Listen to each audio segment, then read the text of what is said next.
বিকেলে বাজারে গিয়েছিলাম একটু ড্রাই ফ্রুটসের লাড্ডু কিনবো বলে। ও মা, দোকানে গিয়ে শুনি একটা লাড্ডু 40 টাকা। বাপরে বাপ, শুনে তো আমার মাথা প্রায় পাগল হওয়ার মতন।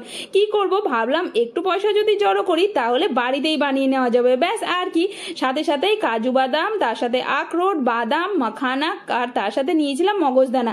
চাইলে কিছু জিনিস তোমরা কম বেশিও করতে পারো, তবে এখানে আমি আরো দিয়েছিলাম, সেটা হচ্ছে খেজুর, তার সাথে নারকেল। প্রত্যেকটাকে কিন্তু ঘিয়ের মধ্যে হালকা করে ভাজা করে নিয়েছি।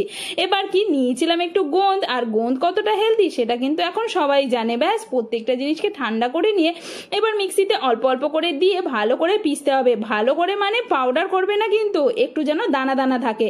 এবার যেগুলো নাকি শক্ত জিনিস সেগুলোকে আগে একসাথে পিষে নিয়ে এবার শেষে দিয়েছিলাম এই যে মগজদানা, আর তার সাথে দিয়েছিলাম মাখানা। দুটোকে একসাথে পিষে নিয়েছি। আর কি, এরপরে একটা চাশনি বানাবো। আর চাশনি বানানোর জন্য কড়াইতে দিয়ে দিয়েছি গুড়, আর গুড়টার মধ্যে জল দিয়ে একটা এরকম ঘোল বানিয়ে নিব। ব্যাস, হালকা হালকা গরম থাকতে এটাকে আর ভালো করে এই পাউডারের মধ্যে দিয়ে দিতে হবে, আর তাড়াতাড়ি করে মেলাবে। সাথে একটু ঘি দেবে, আর ঘিটা দিয়ে কিন্তু এরকম করে গোল গোল লাড্ডু বানিয়ে খাবে। দারুণ টেস্টি হয়েছিল।